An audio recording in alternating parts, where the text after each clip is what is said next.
सभी भाइयों बहनों को जय मसीह की। Praise the Lord. आइए हम सेवा प्रार्थना के साथ शुरू करेंगे। भाई तामंग प्रार्थना में अगुवाई करेंगे। Praise the Lord brother Tamang. Praise the Lord. हमारे महान जीवित परमेश्वर पिता स्तुति प्रशंसा बड़ाई को योग्य परमेश्वर, दयालु कृपालु प्रेमी सर्वशक्तिमान सर्वाधिकारी सर्वज्ञान सर्वव्यापी सार्वभौम परमेश्वर, पवित्र पवित्र पवित्र परमेश्वर, राजाओं का राजा प्रभु का प्रभु परमेश्वर, कभी न बदलने वाला, न छोड़ने वाला, न त्यागने वाला परमेश्वर, जो आपकी तरफ देखते हैं, आप में भरोसा रखते हैं, कभी लज्जित नहीं होते हैं। आप अपने आप को इनकार नहीं करते हैं, आप बदलता नहीं, इसलिए हम याकूब की संतान नष्ट नहीं हुए हैं। पिताजी, यदि आप हमारा लिखा ले तो हम टिक नहीं सकते हैं पिताजी, लेकिन आप हमारा सारी गलतियों को पिताजी, अनेकारिता को क्षमा देने वाला परमेश्वर है, इसलिए हम डरते हैं। सविता धन्यवाद स्तुति प्रशंसा करते हैं। आपने आज चौथा दिन युद्ध कैंप ऑनलाइन करने के लिए अनुज्ञा दिए। धन्यवाद चाहते पिताजी, रात में इलेक्ट्रॉनिक सिस्टम को भी आपने एक का दुखा छोड़ करके सारी पिताजी सुचारू रूप से होने के लिए अनुज्ञा दिए। धन्यवाद पिताजी, जो वचनों को ट्रांसलेट करने वाला थे उन्होंने भी सही ट्रांसलेट किए। सभी के लिए हम धन्यवाद चाहते हैं। धन्यवाद चाहते आपने जिन पात्रों को चुन लिया सुबह के बाद स्टडी के लिए, क्वेश्चन आंसर के लिए और शाम की वर्चुअल मीटिंग के लिए, सभी के लिए हम धन्यवाद चाहते हैं। पिताजी, आज चौथा दिन में पिताजी आपने भाई माफ की शुक्रिया किए हैं। हम आपके नाम की स्तुति प्रशंसा करते हैं। पिताजी, हम विश्वास करते हैं आपने पवित्र आत्मा प्रभु से अभिषेक होकर के पिताजी अपने सिंहासन से आप भाई के द्वारा हमसे बातें करेंगे। हम ये विश्वास करते पिताजी, आशा करते हैं। पिताजी, हम विशेष प्रार्थना करते हैं उन लोगों के लिए जिन्होंने आज तक उद्धार मुक्ति नहीं पाए, विशेष करके विश्वास के घराना से जो अभी तक बच्चे लोग भाई बहन पिताजी अभी तक उद्धार मुक्ति का ज्ञान भी नहीं आए, ऐसों से आप बातें करें। हम प्रार्थना करते हैं पिताजी। दबा चाहते हैं आपने कैसे पतरस के समय में एक्स 13:48 के मुताबिक पिताजी, जो जिनको संसार के सृष्टि से पहले ही आपने ठान लिए थे बचाने के लिए, ऐसे लोगों ने पिताजी आपको स्वीकार किए। हम आपके नाम की स्तुति प्रशंसा करते हैं। पिताजी, आज पिताजी हम यही प्रार्थना करते हैं, ऐसों को पिताजी आप बटोर के लेके आई, आप अपने वचनों के द्वारा बातें करें। पिताजी, आपके वचन छीनने वाला, हृदय छीनने वाला वचन हो, जिसके द्वारा से पिताजी कायल हो, पाप की कायल हो सके, अब पिताजी प्रस्ताव करेगा दिल हुए, अब पिताजी प्रस्ताव करके आपसे उद्धार मुक्ति पाए। हम ये प्रार्थना करते पिताजी। पिताजी, दबा चाहते और क्रूस के उस महान शक्ति के लिए जो पिताजी उस पर विश्वास करते हैं, पिताजी अपनी उस महान शक्ति के द्वारा आपने पापियों को छुटकारा दिया। इतना ही नहीं, क्षमा भी दिया और छुटकारा भी दिए। धन्यवाद स्तुति प्रशंसा करते हैं। क्षमा देकर के आपने पिताजी धर्मी ठहराया। हम आपकी नाम स्तुति करते पिताजी। पाप अधम अपराध में तो थे ही, लेकिन कैसे ऐसे लोगों को पिताजी आपने अपने लहू से धोकर पवित्र करके स्वर्गीय संतान बनाया। आज हम आपको पिताजी अब्बा पिता का पुकार सकते हैं। कभी भी, किसी घड़ी में भी, किसी परिस्थिति में भी हम आ सकते हैं।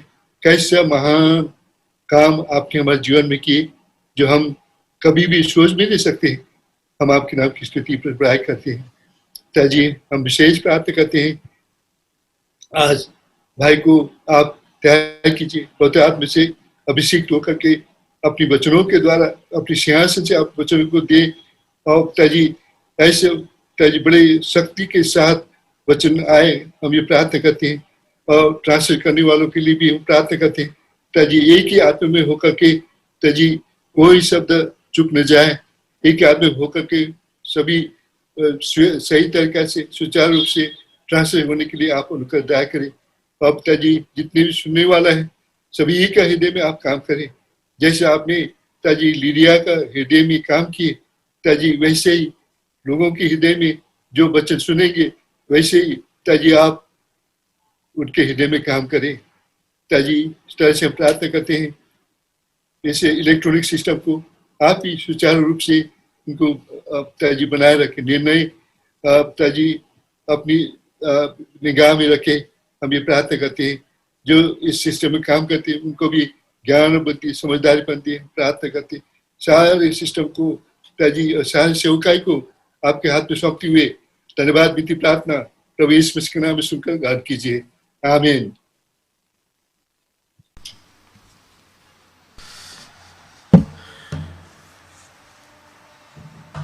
जो गीत हमने दोपहर को सीखा था उस गीत को हम गाएंगे। प्रभु ने अनुग्रह दिया, उसको टाइप करवाए हैं, स्क्रीन के ऊपर उसके शब्द आएंगे। आप कृपया उन शब्दों को फॉलो करिए। बहुत सिंपल सा है। भजन संहिता 145 के ऊपर आधारित है, ये साम 145 के ऊपर आधारित है।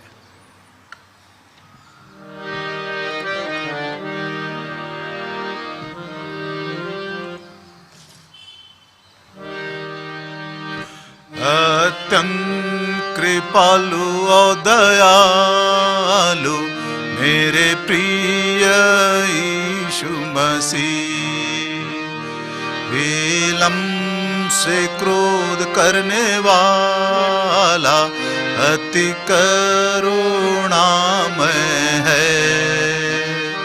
सबों के लिए वो भला है, उसकी दया सारी सृष्टि पर, सारी सृष्टि धन्यवाद करेगी, भक्त सारे धन्य कहेंगे। प्रतिदिन मैं तुझको धन्य कहूँगा, तेरे नाम की स्तुति धन्यवाद। तू महान अति स्तुति के योग्य है, तेरी बड़ाई अगम है। गिरते हुओं को तू संभालता, झुके हुओं को सीधा करता, सबों की आंखें तेरी ओर है, मुट्ठी खोल कर तू तृप्त करता। तो सच्चाई से पुकारते हैं, उनके तू समीप रहता। जो प्रभु का भय मानते हैं, उनकी इच्छा तू पूरी कर। अपने प्रेम करने वालों की दिन रात तूने की रखवाली, जल प्रलय के ऊपर तू आसी, पृथ्वी सारे तेरे अधीन। वो फर्स्ट वर्स फिर से एक बार मैं गाना चाहता हूं।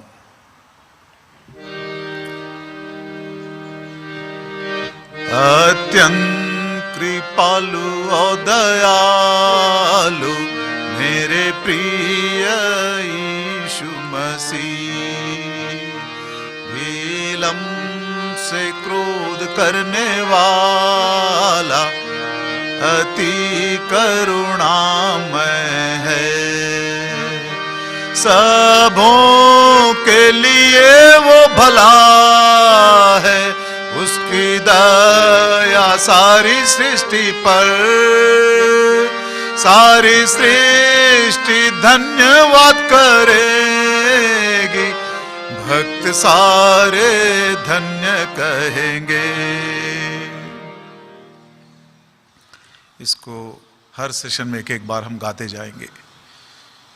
वचन सुनने से पहले एक और गीत हम गा लेंगे, सॉन्ग नंबर 529, 529 नंबर।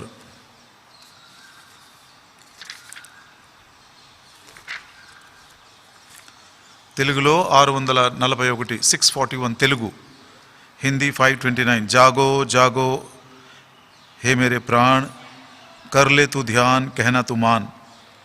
कल सुबह बाइबल अध्ययन के समय आपने ध्यान दिए होंगे, भाई रॉन जार्लेट ने नो ई नॉट ऐसे बहुत सारे संदर्भ हमको दिखाए थे।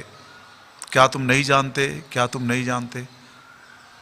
पौलुस ने अपने पत्रियों में कई बार इस प्रश्न को पूछा है, तो उसी के आधार पर मुझको ये गीत याद आया। हर वर्स का, हर चरण का दूसरा भाग, ये तो जरा जान जा अब तू। ठीक है, जानते हैं तो प्रभु का धन्यवाद हो, उसको अमल करें। और यदि हम नोइन, और यदि पौलुस के शब्दों में यदि हम नहीं जानते हैं तो जान जा अब जरा तो इस बात को। 529 हिंदी, 641 तेलुगु।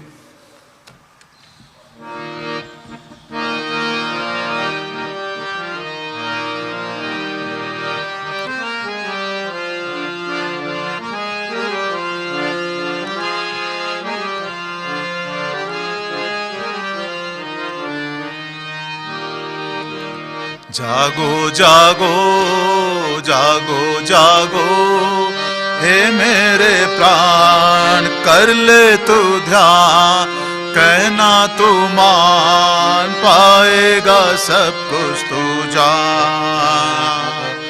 जागो जागो जागो जागो हे मेरे प्राण, कर ले तू ध्यान, कहना तो मान, पाएगा सब कुछ तू जान।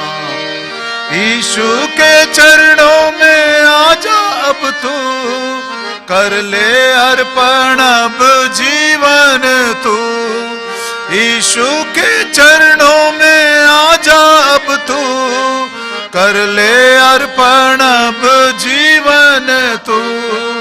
यह तो जरा जान जा अब तू, पाएगा उसे तू जान। यह तो जरा जान जा अब तू, पाएगा उसे तू ज्ञान। जागो जागो जागो जागो हे मेरे प्राण, कर ले तू ध्यान, कहना तो मान, पाएगा सब कुछ तू जान। जीवन की रोटी खा ले अब तू, भीतरी मनुष्य में शक्ति पा अब तू। जीवन की रोटी खा ले अब तू, भीतरी मनुष्य में शक्ति पा अब तू। यह तो जरा जान जा अब तू, बढ़ेगी तेरी अब शान। यह तो जरा जान जा अब तू, बढ़ेगी तेरी अब शान। जागो जागो जागो जागो हे मेरे प्राण, कर ले तू ध्यान, कहना तो मान, पाएगा सब कुछ तू जान। प्रभु में सब कुछ आरंभ तू अब कर, उसी में सब कुछ भी अंत तू कर। प्रभु में सब कुछ आरंभ तू अब कर, उसी में सब कुछ भी अंत तू कर। यह तो जरा जान जा अब तू, जानेगा प्रभु महान। यह तो जरा जान जा अब तू, जानेगा प्रभु महान। जागो जागो जागो जागो हे मेरे प्राण, कर ले तू ध्यान, कहना तो मान पाएगा सब कुछ तू जान। प्रभु की सेवा जो करता रहेगा, उसी के साथ साथ जो चलता रहेगा। प्रभु की सेवा जो करता रहेगा, उसी के साथ साथ जो चलता रहेगा। यह तो जरा जान जा अब तू, पाएगा उसे नाम। यह तो जरा जान जा अब तू, पाएगा उसे नाम। जागो जागो जागो जागो हे मेरे प्राण, कर ले तू ध्यान, कहना तो मान पाएगा सब कुछ तू जान। आंधी तूफानों के बीच में से होकर जाना पड़ेगा धीरज धर कर। आंधी तूफानों के बीच में से होकर जाना पड़ेगा धीरज धर कर। यह तो जरा जान जा अब तू, पाएगा मन में विश्राम। यह तो जरा जान जा अब तू, पाएगा मन में विश्राम। जागो जागो जागो जागो हे मेरे प्राण, कर ले तू ध्यान, कहना तो मान पाएगा सब कुछ तू जान। जितनों ने सोया कुछ नहीं पाया, जो कुछ कमाया वो सब कुछ खोया। जितनों ने सोया वो कुछ ना पाया, जो कुछ कमाया वो सब कुछ खोया। यह तो जरा जान जा अब तू, जागेगा पाएगा ना। यह तो जरा जान जा अब तू, जागेगा पाएगा मां। जागो जागो जागो जागो हे मेरे प्राण, कर ले तू ध्यान, कहना तो मान पाएगा सब कुछ तू जान। अंत तक स्थिर यदि रहेगा तू, प्रभु से आदर पाएगा तू। अंत तक स्थिर यदि रहेगा तू, प्रभु से आदर पाएगा तू। जीवन मुको तेरा ही है, पाएगा बड़ा सम्मान। जीवन मुको तेरा ही है, पाएगा बड़ा सम्मान। जागो जागो जागो जागो हे मेरे प्राण, कर ले तू ध्यान, कहना तू मान पाएगा सब कुछ तू जान। जागो जागो जागो जागो कर ले कहना तो मां पाएगा उसे तो ज्ञान। बाइबल कोरस गा लेंगे।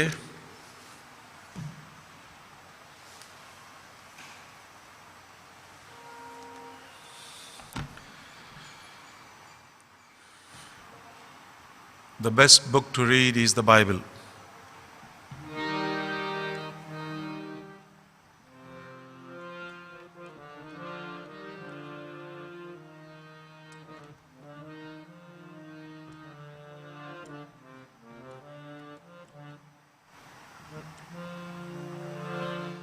The best book to read is the Bible.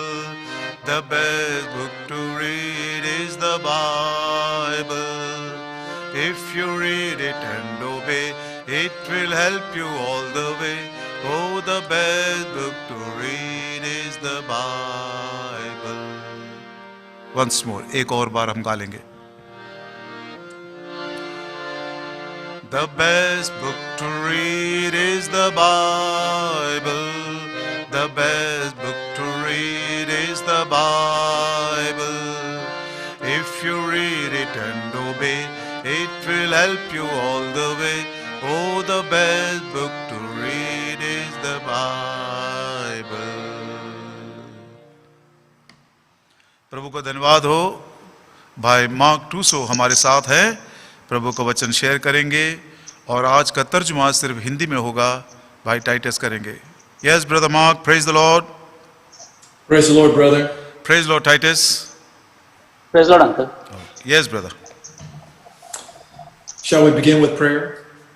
आइए हम प्रभु प्रार्थना के साथ हम आरंभ करते हैं। Dear Heavenly Father, we're so grateful for this wonderful opportunity. प्रेमी स्वर्गीय पिता, इस अवसर के लिए जो अद्भुत अवसर आपने हमें दिए हैं, धन्यवाद देते हैं। Our chief desire is to honor you in all that we do and in all that we say. प्रभु जी, हमारी इच्छा यही है कि जो कुछ हम बोलते हैं, जो कुछ हम करते हैं, उसके द्वारा प्रभु हम आपको आदर दे सके। We ask you, Lord, for help and for protection as we seek to transmit this electronically this evening. प्रभु जी, इस शाम के समय इस माध्यम के द्वारा जब हम आपका वचन देते हैं, प्रभु जी आपकी सहायता को प्रभु हम चाहते हैं। We ask, Father, that you would prepare the hearts of those who would be listening and viewing this message and this meeting this evening. प्रभु जी, शाम के समय जितने लोग इस संदेश को सुन रहे हैं, प्रभु जी उन सबों के मनों को आप तैयार करें। Go before us and prepare the soil of their hearts to receive this perfect and beautiful word that you've given to us. प्रभु जी आप आगे जाकर प्रभु जी उनके मनों को, प्रभु जी उस जमीन को आप तैयार करें प्रभु जी, ताकि जो वचन आपने हमें दिए हैं उस वचन को वो ग्रहण कर सके। Father, I do pray for those that are there in India suffering through COVID-19 and all of the complications. प्रभु जी हम उन सबों के लिए प्रार्थना करते हैं जो इस कोविड बीमारी से और कई प्रकार के बीमारियों से प्रभु जी जो दुखों में जा रहे हैं। I pray, Lord, that you would be merciful to them, care for them, and help them to know your closeness. प्रभु जी आप उन पर दया करें, तरस खाइए और प्रभु जी आप जो निकट है प्रभु आपको जानने के लिए सहायता करें। In Jesus' precious name we pray. Amen. प्रभु यीशु मसीह के अनमोल नाम में प्रार्थना करते हैं, आमीन। Well, I bring you greetings from the church here in Weston, Florida. और पश्चिम फ्लोरिडा के यहाँ पर जो कलीसिया है उनकी तरफ से आप सबों को जय मसीह की। Please know that we have been praying for you every day during these difficult days. और इन कठिन परिस्थितियों में हम सभी आप सबों के लिए प्रार्थना कर रहे हैं। This evening we turn to our theme verse from the Gospel of Matthew, and I would encourage you to open your Bibles with us and turn there. इस शाम के समय आइए हम अपने आधार वचन की ओर हम मुड़ते हैं और मैं आपको प्रोत्साहन देता हूं आप सभी अपने बाइबलों को खोलकर इस वचन को पढ़े। Our text comes from the Gospel of Matthew in the 4th chapter and the 17th verse. हमारा जो वचन का भाग है वो मत्ती सुसमाचार 4 अध्याय और उसका 17 वचन है। In the Gospel of Matthew, this particular passage is situated at the very beginning of the Lord's public ministry. और ये जो वचन का भाग हमको दिया गया है, ये वचन का भाग हमारे प्रभु यीशु मसीह के जो आरंभ की जो उनकी सेवा थी उस समय से वो यहाँ पर बताया गया है। As Matthew records history, we have the incarnation of the Lord Jesus Christ. और मत्ती यहाँ पर प्रभु यीशु मसीह का जो शरीर धारण करना है वो यहाँ पर आरंभ करता है। We have the ministry and preparation of John the Baptist. और बपतिस्मा देने वाले यूहन्ना की जो सेवा का आरंभ है वो है। As we come into chapter 4, we have the Lord Jesus Christ spending 40 days in the wilderness tempted by Satan. और मत्ती सुसमाचार 4 अध्याय में प्रभु यीशु मसीह यहाँ पर 40 दिन जो परीक्षा में वो गए हैं वो यहाँ पर बताया गया है। During those 40 days, Jesus Christ was successful in those 40 days where Israel was a failure in 40 years of wilderness temptation. और प्रभु यीशु मसीह इस 40 दिन का जो परीक्षाएं उसके जीवन में थे उनमें प्रभु यीशु मसीह सफल हुआ है और उसी रीति से जो इजरायली प्रजा थे 40 साल जंगल में वो लोग विफल रहे हैं। Immediately after he comes out of the wilderness, Matthew records him going into Galilee, the northern region, public ministry. और जैसे ही प्रभु यीशु मसीह इस दिन के उपवास के बाद परीक्षा के बाद जब वो वापस आता है, मत्ती बताता है कि कैसे प्रभु यीशु मसीह जो उत्तर की ओर जो गलील का जो प्रांत है वहां पर प्रभु यीशु मसीह अपनी सेवा के लिए जाते हैं। It's at the end of that section that Matthew introduces us to the core of the Lord Jesus Christ's preaching ministry message. और यहाँ पर मत्ती हमको प्रभु यीशु मसीह का जो उपदेश है उसका जो मूल है उन बातों को मत्ती हमें बताता है। And we find that in our verse, Matthew chapter 4, verse 17. और इस बात को मत्ती सुसमाचार 4 अध्याय और उसके 17 वचन में हम देखते हैं। From that time, Jesus began to preach and to say, "Repent, for the kingdom of heaven is at hand." उस समय से यीशु ने प्रचार करना और यह कहना आरंभ किया, फिराओ क्योंकि स्वर्ग का राज निकट आया है। Repent, for the kingdom of heaven is at hand. मन फिराओ क्योंकि परमेश्वर का राज्य निकट है। Now, if you turn to the Gospel of Mark in the first chapter, in the 15th verse, you'll find the same statement, only slightly different. और मरकुस सुसमाचार उसके पहले अध्याय उसके 15 वचन में यदि हम आते हैं तो इसी संदर्भ को इसी वचन को यहाँ पर भी बताया गया है। Mark chapter 1, verse number 15. मरकुस सुसमाचार उसका पहला अध्याय और उसका 15 वचन। Listen to the way that Mark records it. और यहाँ पर मरकुस किस रीति से कहता है उस बात को आप देखिए। The time is fulfilled and the kingdom of God is at hand. Repent and believe in the gospel. और कहा समय पूरा हुआ है और परमेश्वर का राज्य निकट आया है, मन फिराओ और सुसमाचार पर विश्वास करो। In Mark's account, we have the second element here, and that is the combination of repentance with faith. और यहाँ पर मरकुस जो बताता है तो यहाँ पर दो बातें हैं, एक तो मन फिराओ को कहता है और दूसरा विश्वास है। A survey of the Gospels, all four of the Gospels, will find the Lord Jesus Christ preaching, repent and believe all throughout his ministry. और चारों सुसमाचारों को जब हम देखते हैं उन चारों सुसमाचारों में प्रभु यीशु मसीह कहते हैं कि मन फिराओ और सुसमाचार पर विश्वास करो। This is the message the Lord Jesus Christ came to this world to bring. और यही वो सुसमाचार है जो हम तक पहुंचाने के लिए प्रभु यीशु मसीह इस जगत में आए हैं। The Lord Jesus Christ, his incarnation, his ministry, and his death is God's answer to our sin problem. और प्रभु यीशु मसीह का शरीर रूप धारण करना और उनकी जो सेवा है और उसका जो मृत्यु है ये सभी हमारे पापों से छुड़ाने के लिए वो किया गया है। In our church here, we've spent the last several months studying the prophet Isaiah. और बीते कुछ दिनों से हम यहाँ पर कलीसिया में यशायाह की किताब को हम ध्यान मनन कर रहे थे। Something interesting about Isaiah is the way that he spoke about the coming of the Lord Jesus and his ministry. और यशायाह की जो अद्भुत बात है वो प्रभु यीशु मसीह किस रीति से आने वाला है और उसकी जो सेवा है उसके विषय में वो बताते आया है। Isaiah talked a lot about the way that the ministry of the Lord Jesus Christ would be marked by the preaching of the Word of God. और यशायाह विशेष करके प्रभु यीशु मसीह की जो सेवा है, वो जो वचन की सेवा है, उसके विषय में अधिक वो जोर दिया है। Unlike kings or military leaders that would come and the primary focus of their rule would be political, और जो राजा लोग थे और उनकी जो सेना है, युद्ध है, वो सब एक राजनीति के समान है। Isaiah told us that the Lord Jesus Christ would come with a ministry primarily of word. लेकिन यशायाह ने हमको बताया है, जब प्रभु यीशु मसीह आएगा, जो उसका जो मूल जो सेवा है, वो वचन की सेवा है। That is, the long-awaited Messiah would come with a message, a heavenly message. और जो लोग अधिक समय से जिस मसीहा की वो लोग बाट जो रहे थे, वो जो मसीहा है, एक संदेश को वो लेकर आने वाला है।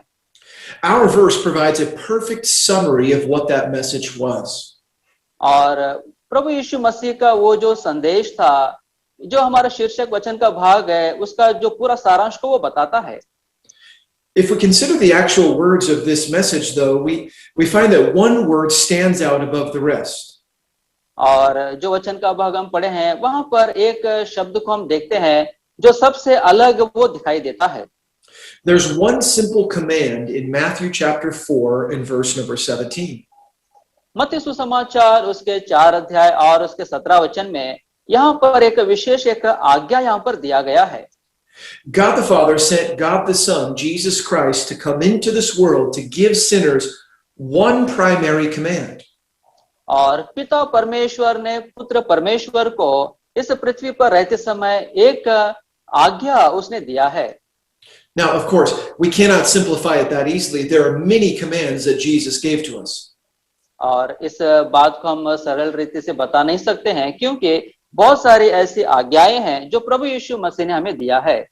But there is one primary command that stands behind all of the rest of the commands. लेकिन यहाँ पर एक प्राथमिक एक आज्ञा है जो सभी आज्ञाओं के ऊपर वो अलग ठहरता है। And that is the command to repent.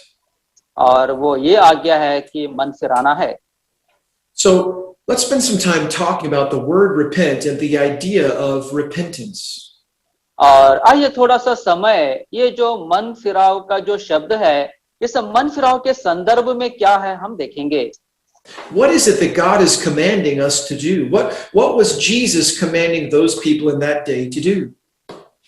यहाँ पर परमेश्वर हमें क्या करने की आज्ञा दे रहा है, और प्रभु यीशु मसीह उस समय के लोगों को किस बात के विषय में वो मन फिराने की आज्ञा दे रहा है। Well, this particular Greek word behind the word repent in our verse can be found almost 30 times in the New Testament. और यहाँ पर ये जो मन फिराने का ये जो शब्द है, इस शब्द को यूनानी भाषा में नए नियम में 30 बार इसका उल्लेख किया गया है। The word has a very simple meaning. It means to change one's mind or purpose. और इस शब्द का जो अर्थ है वो बहुत ही सरल है। इस शब्द का अर्थ है कि एक व्यक्ति का मन फिराना या फिर उसके उद्देश्यों को बदल देना है। The way the word is used, though, in the context of all of the different examples, gives us a fuller understanding of the definition. और ये जो शब्द है अलग अलग संदर्भों में जो इस्तेमाल किया गया है, उन सबों को यदि हम देखते हैं तो इसका एक संपूर्ण एक विवरण हमको मिलता है। Repentance is something that God grants to us, according to 2 Timothy 2:25. और दूसरा तिमोथी 2 अध्याय 25 वचन के अनुसार ये जो मन फिराव है, ये एक अवसर है जो प्रभु हमें देता है। You could describe repentance as a gift in that way, a gift that God gives to sinners.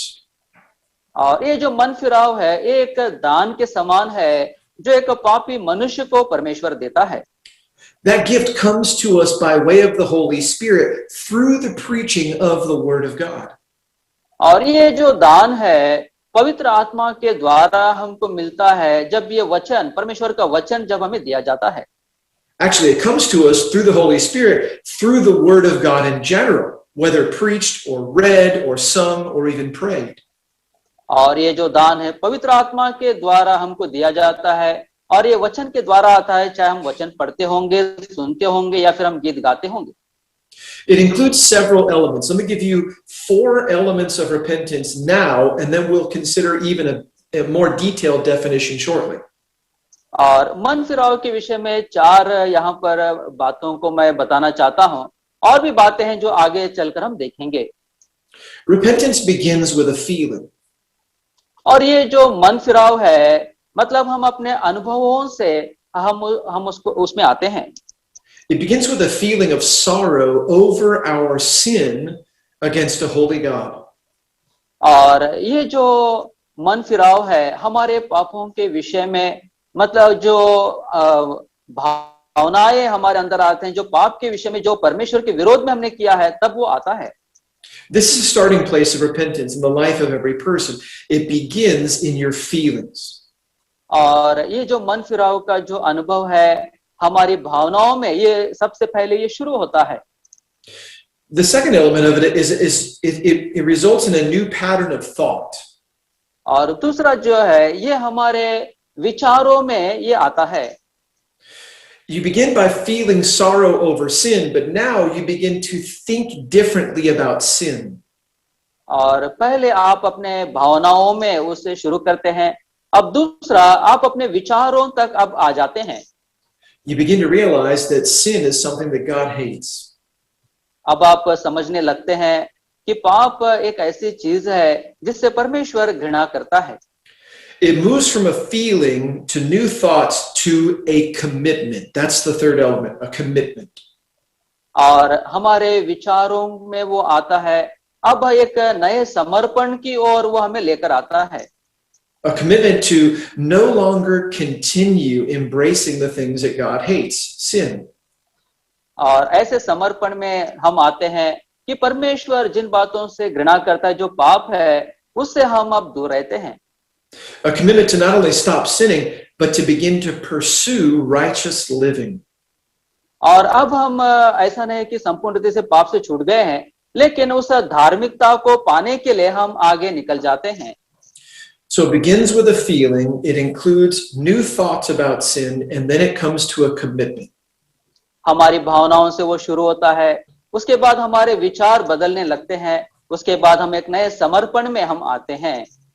The fourth element is a fruit. It's demonstrated in the fruit of new behavior. और चौथी बात हम देखते हैं, हमारे जीवन के फलों में वो दिखाई देता है। That is, it results in a change in the way that you act and think and speak. और हम किस रीति से हम सोचते हैं और बातें करते हैं और व्यवहार करते हैं, उनके अंदर एक बदलाव को वो लेकर आता है।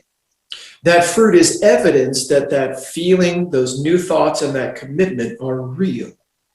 और ये जो फल है, ये फल दिखाते हैं कि हमारे अंदर की जो भावनाएं हैं और हमारे दिमाग में जो विचार है और हमारा जो समर्पण है वो सही है। Interestingly enough, about repentance, it is an event, it happens at one time, but then it's a process and that goes throughout the Christian life. और ये जो मन फिराव है हमारे जीवन में एक समय में होता है और हमारे जीवन में ये निरंतर वो चलते रहता है जब तक हमारा ये मसीह जीवन है। You could say it this way, repentance is the door that we walk through with faith for salvation. और ये जो मन फिराव एक द्वार है जिसमें हम विश्वास से हम प्रभु के पास हम आते हैं। But repentance is also the path that we walk. It's an ongoing process in the Christian life. और ये जो मन फिराव है हमारे मसीह जीवन में निरंतर चलने वाला एक क्रम है जिसमें हम चलते रहते हैं। It begins at the point of salvation and continues throughout the Christian life in response to sin. और जब हम उद्धार पाते हैं तब ये शुरू होता है और हमारे जीवन में निरंतर ये मन फिराव का अनुभव पाप के विरोध में ये चलते रहता है। Let's consider some key Old Testament texts that describe repentance. आइए पुराने नियम में से कुछ वचन के भागों को हम देखते हैं जो ये मन फिराव के उपलक्ष्य में बताए गए हैं। Turn with me to Isaiah 55 verses 6 through 7. आइए यशायाह की किताब उसका 55 अध्याय और उसका 6 वचन से हम देखते हैं। Isaiah 55 verse 6 through 7 gives a perfect picture of repentance. यशायाह की किताब उसका 55 अध्याय और 6 और 7 वचन, यहाँ पर मन फिराव के विषय में एक स्पष्ट चित्र यहाँ पर हमको मिलता है। Isaiah 55, 6 through 7. यशायाह की किताब 55 अध्याय 6 और 7 वचन। Seek the Lord while he may be found. Call upon him while he is near. Let the wicked forsake his way, and the unrighteous man his thoughts. Let him return to the Lord, and he will have mercy on him, and to our God, for he will abundantly pardon. जब तक यहोवा मिल सकता है तब तक उसकी खोज में रहो, जब तक वो निकट है तब तक उसे पुकारो। दुष्ट अपनी चाल चलन और अनर्थकारी अपने सोच विचार छोड़कर यहोवा ही की ओर फिरे, वो उस पर दया करेगा। वो हमारे परमेश्वर की ओर फिरे और वो पूरी रीति से उसको क्षमा करेगा। All four of those elements of repentance that we considered can be found in this verse in Isaiah. और मन फिराव के उपलक्ष्य में जो 4 बातों को हमने देखा है, वो चारों बातों को इस यशायाह के इस किताब में, इन वचनों में हम देख सकते हैं। Isaiah was calling sinners, Israel in this case, to feelings of sorrow over their sin against God. यहाँ पर यशायाह ये जो इजरायली लोग हैं, उनको मन फिराने के लिए, उनके जो पाप है उनके ऊपर मन फिराने के लिए वो यहाँ पर उनको बुला रहा है। He was calling them to think differently about their sin, to recognize that this sin did not please the Lord. और यहाँ पर उनके पापों के विषय में वो अपने विचारधारा को बदलकर वो लोग ये समझे कि परमेश्वर उनके इस पाप से प्रसन्न नहीं है, इस बात को वो बताना चाहता है। Sin is always displeasing to the Lord because sin is doing what God does not want us to do. और ये जो पाप है हमेशा परमेश्वर को बुरा लगता है, क्योंकि परमेश्वर इस पाप से घृणा करता, परमेश्वर नहीं चाहता कि हम ये पाप करें। So Isaiah called them to feel sorrow over their sin and to begin to think differently about what they should do and what they should say and what they should think. तो यहाँ पर यशायाह उनसे कहता है कि वो अपने पाप के विषय में मन फिराए और अपने विचारों को बदले, और वो लोग क्या बोलते हैं, क्या सोचते हैं और क्या करते हैं, उसके विषय में अपने दृष्टिकोण को वो लोग बदलना है। He called them to make a commitment to forsake their way and begin to walk in ways that please the Lord. और वो चाहता है कि ये लोग एक नए समर्पण में आकर अब वो लोग वो काम करें जो परमेश्वर प्रसन्न होता है। And the implication here is that they would bear fruit or evidence that they had truly repented. अब इसका जो फल स्वरूप है वो चाहता है कि ये लोग अपने जीवनों में फलों को लाए जिससे लोगों को पता चले। Turn to Ezekiel 33 verse 11 for another example. आइए और एक संदर्भ हम पढ़ते हैं, यहेजकेल की किताब उसका 33 अध्याय और उसका 11 वचन। Ezekiel 33 in verse number 11. यहेजकेल की किताब उसका 33 अध्याय और उसका 11 वचन। In this text it says, "Say to them, as I live, says the Lord God, I have no pleasure in the death of the wicked, but that the wicked turn from his way and live. Turn from your evil ways, for why should you die, O house of Israel?" इसलिए तो उनसे ये कह, परमेश्वर यहोवा की ये वाणी है, मेरे जीवन की सौगंध, मैं दुष्ट के मरने से कुछ भी प्रसन्न नहीं होता, परंतु इससे कि दुष्ट अपने मार्ग से फिरकर जीवित रहे। हे इजराइल के घराने, तुम अपने अपने बुरे मार्ग से फिर जाओ, तुम क्यों मरो। Ezekiel calling Israel to turn, sinners to turn away from sin and turn back to God is the definition of repentance. और यहाँ पर यहेजकेल लोगों से कह रहा है कि वो लोग पाप से फिरकर परमेश्वर की ओर उनको मुड़ना है। यही इस रीति से वो पाप, इस मन फिराव का एक स्पष्टीकरण वो देता है। We can find another example in Jeremiah chapter 8 verse number 6. और यिर्मयाह की किताब उसका 8 अध्याय उसके 6 वचन में भी एक संदर्भ हम देखते हैं। Jeremiah chapter 8 verse number 6. यिर्मयाह की किताब उसका 8 अध्याय और उसका 6 वचन। Jeremiah 8 verse 6 says, "I listened and heard, but they do not speak aright. No man repented of his wickedness, saying, what have I done? Everyone turned to his own course as the horse rushes into the battle." मैंने ध्यान देकर सुना परंतु ये ठीक नहीं बोलते। इनमें से किसी ने अपनी बुराई से पछताकर नहीं कहा, हाय मैंने ये क्या किया है। जैसा घोड़ा लड़ाई में वेग से दौड़ता है, वैसे ही इनमें से हर एक जन अपनी ही दौड़ में दौड़ता है। Ezekiel teaches us about repentance by showing us what Israel failed to do in this example. और एहezकेल हमें बताता है कि इस संदर्भ में कि इजरायली लोगों ने कौन सा वो काम है करने से वो लोग चूक गए हैं। Ezekiel teaches us that the person who truly repents before God will have a change of thought about their sin. और एहezकेल बताता है जो व्यक्ति मन फिराता है वो व्यक्ति अपने जीवन में पाप के विषय में अपने विचारों को वो बदल लेता है। The wicked person should say, "What have I done?" and recognize what they have done is not pleasing to the Lord. तो यहाँ पर ये जो दुष्ट है उसको बताना है, उसको कहना है कि मैंने क्या किया है और जो काम उसने किया उससे उसको मन फिराना है। We can find another example in the book of Daniel, chapter 4, verse number 27. Daniel की किताब उसके 4 अध्याय और उसके 27 वचन में यहाँ पर और एक संदर्भ को हम देखते हैं। Daniel, chapter 4, and verse number 27. Daniel की किताब उसका 4 अध्याय और उसका 27 वचन। Daniel 4, verse number 27 reads, "Therefore, O king, let my advice be acceptable to you. Break off your sins by being righteous and your iniquities by showing mercy to the poor.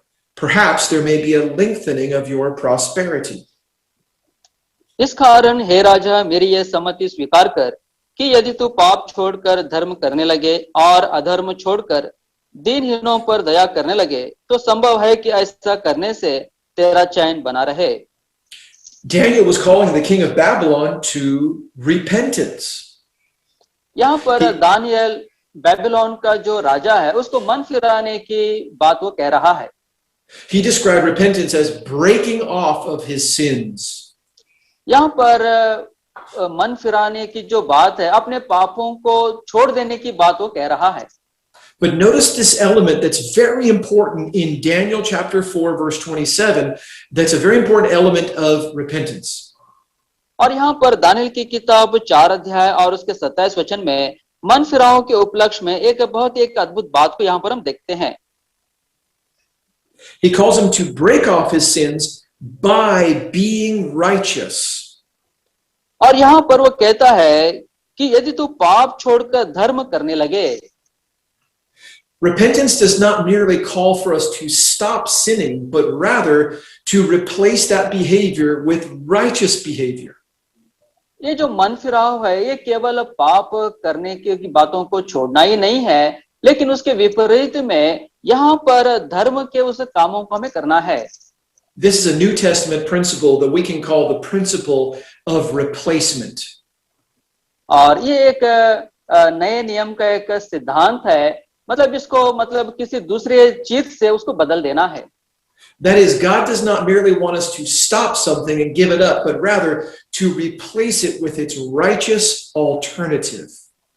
और यहाँ पर परमेश्वर नहीं चाहता कि केवल हम पाप को छोड़ दे, लेकिन उसके स्थान में यहाँ पर इस धर्म को हमें चुन लेना है। So Daniel was calling Nebuchadnezzar to stop sinning and to start living righteously. That's repentance. और यहाँ पर दानियल नेबुकदनेस्सर राजा से वो कह रहा है कि पाप करना छोड़ दे और धर्म के काम उसको करना है। You can find another example in Hosea chapter 4. और एक संदर्भ हम देखेंगे होशे की किताब उसका 4 अध्याय। Hosea chapter 4. होशे की किताब उसका 4 अध्याय। Hosea chapter 14, forgive me, verse number 2. Hosea chapter 14, verse number 2. होशे की किताब उसका 14 अध्याय और उसका 2 वचन। Hosea 14, verse number 2 says, "Take words with you and return to the Lord. Say to him, take away all iniquity, receive us graciously, for we will offer the sacrifices of our lips." बातें सीख कर और यहोवा की ओर लौटकर उससे कह, सब अधर्म दूर कर अनुग्रह से हमको ग्रहण कर, तब हम धन्यवाद रूपी बलि चढ़ाएंगे। Hosea was calling sinners in Israel to go back to the Lord, to repent.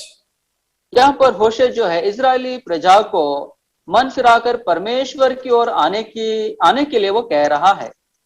It's interesting in verse 2 that he describes repentance as taking words with you to God. Think about that.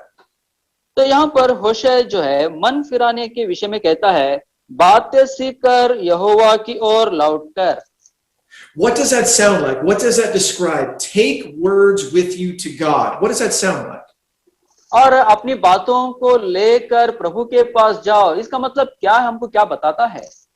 It sounds like prayer. It sounds like the prayer of repentance. Go to God and turn away from your sins and do it through prayer. तो यहाँ पर ये प्रार्थना को दिखाता है, आप प्रभु के पास जाइए, मन फिरा कर उससे प्रार्थना कीजिए। Joel chapter 2 verse number 12 is our last Old Testament example.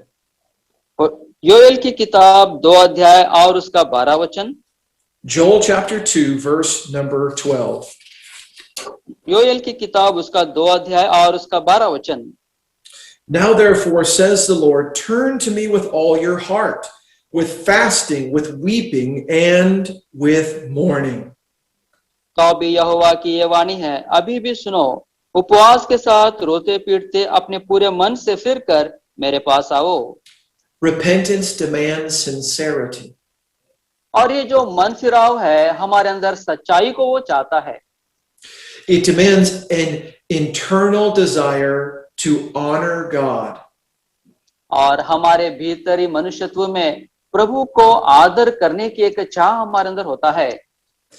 Consider this illustration. Perhaps you find your child doing something that they have been told not to do. उदाहरण के लिए ऐसा समझिए, आपके बच्चे हैं और जो आपने करने के लिए मना किया है वो कर रहा है। And let's say that they have been caught doing something that you have told them not to do many, many times. और जो आप करने के लिए उनको मना किए हैं वो करते हुए आपका जो बच्चा है वो पकड़ा गया है। And yet when you catch them, every time they'll shed a tear, they'll say, I'm sorry, mom and dad, and the next day they'll go right back to doing it again. और जब आप उस बच्चे को ऐसा गलत काम करते हुए पकड़ते हैं, वो रोते हैं और कहते हैं और माफी मांगते हैं, और माफी आंसू बहाकर माफी मांगने के बाद फिर अगले दिन वो वही काम करते हैं। In those cases, it does not appear that they are sincere about their apology.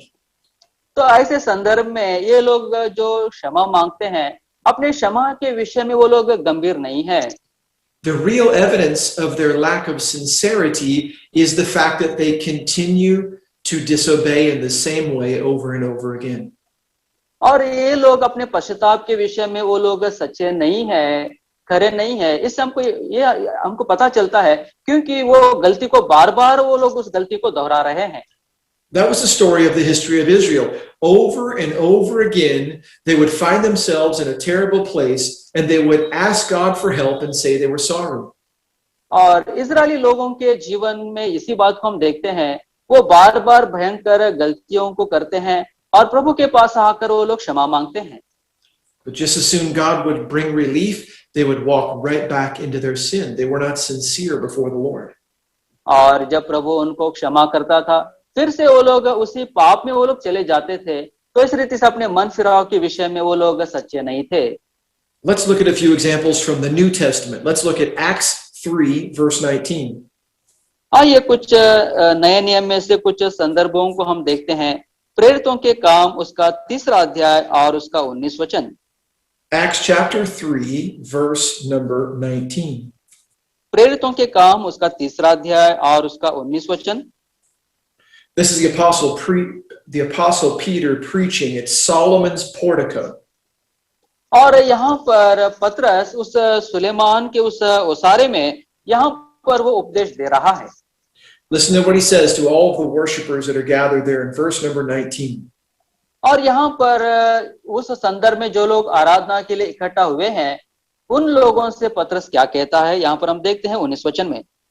Repent therefore and be converted, that your sins may be blotted out, so that times of refreshing may come from the presence of the Lord. इसलिए मन फिराओ और लौटाओ कि तुम्हारे पाप मिटाए जाए, जिससे प्रभु के सम्मुख से विश्रांति के दिन आए। This is why this is the core message of the Lord Jesus Christ. और प्रभु यीशु मसीह के उस संदेश का एक मूल अंश है।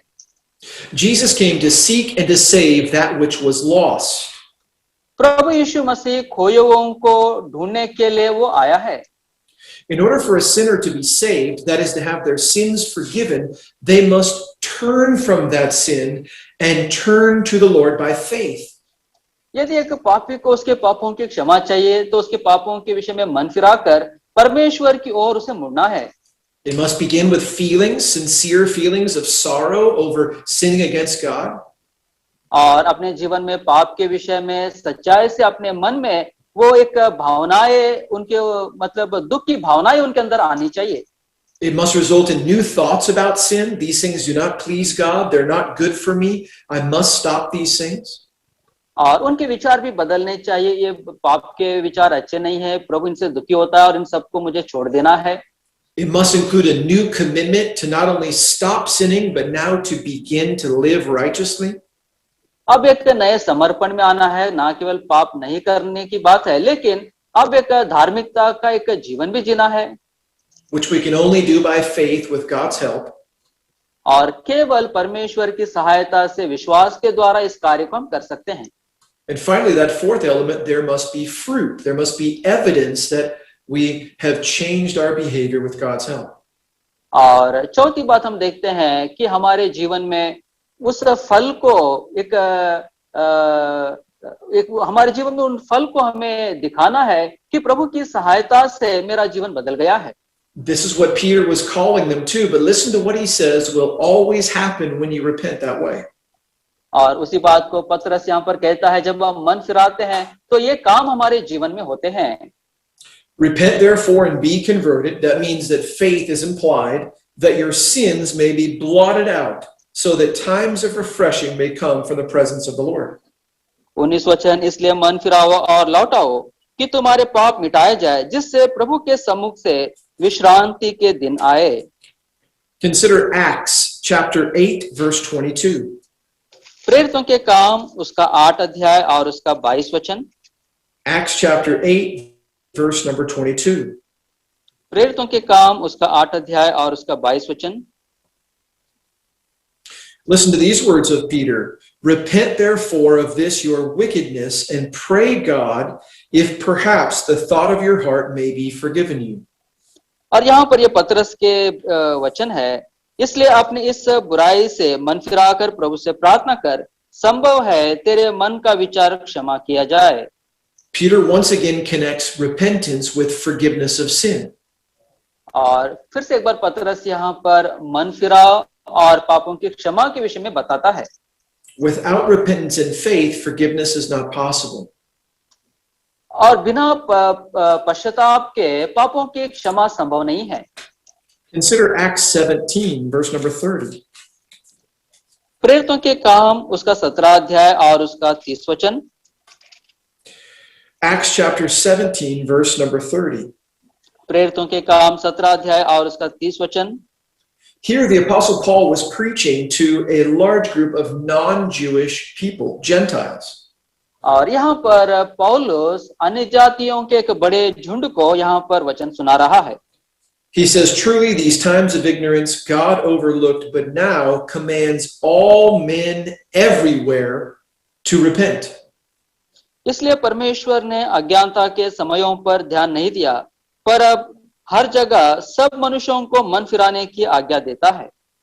This command is not merely to the Jews of the days of the Lord Jesus Christ. और ये जो वचन है प्रभु यीशु मसीह के दिनों में जो यहूदी है उनके लिए नहीं है। This command is not to any one specific particular group throughout history. और ये जो वचन है कि किसी एक समाज के या फिर एक झुंड के लोगों के लिए ही नहीं है। This is a command for all human beings that have been made in the image of God. और ये जो आज्ञा है सभी मनुष्यों के लिए है जो परमेश्वर के स्वरूप में बनाए गए हैं।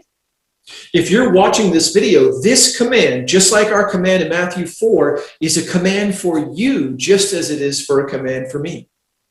और यदि आप इस वीडियो को देख रहे हैं, जैसे मत्ती सुसमाचार 4 अध्याय में वो आज्ञा दिया गया है, वो आज्ञा ना केवल उनके लिए है, ये आज्ञा आपके लिए है, ये आज्ञा मेरे लिए भी है। The reason that this command is for all of us is all of us have sinned against God. That's what the Bible teaches. और ये आज्ञा हम सबों के लिए इसलिए है क्योंकि हम सबों ने पाप किया है, यही बाइबल हमें बताता है। According to the Bible, in the Old and New Testaments, all of us, every human being, like a sheep, has gone astray and gone our own way. और पुराने नियम नए नियम में ये पूरा जो बाइबल हमें बताता है कि हम एक भेड़ की नाई भटक गए हैं और हम सबों ने अपना अपना मार्ग हमने लिया है। We have broken God's law and we have chosen many times to do what we want to do and not what God wants us to do. और हमने परमेश्वर की व्यवस्था को हमने तोड़ दिया है और हमने वो काम किया है जो हम करना चाहते हैं और जो प्रभु करने की आज्ञा देता है उनको हमने नहीं किया है।